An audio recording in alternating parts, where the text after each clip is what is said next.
ಅಜ್ಜಿ ಟೈಮ್ ಆಯಿತು, ಇದಿಕ್ಕೋ ಗಾಡಿ ಕೀ ಇಕ್ಕೋ. ನನ್ನ ಗಾಡಿ ನೀ ಕೊಡಿರೋ. ಐ ಓಡು ಓಡು ಬಂದ.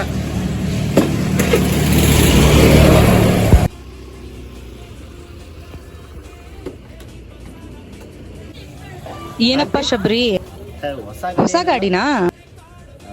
ಮತ್ಯಾರ್ದು ಗಾಡಿ? ಸದ್ಯಕ್ಕೆ ಈಗ ನಂದೆ.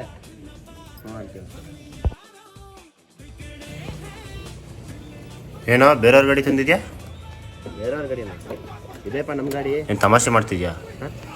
ತಮಾಷೆನ? ಸರಿಗೆ ನೋಡು, ಇದೇ ನಮ್ಮ ಗಾಡಿ.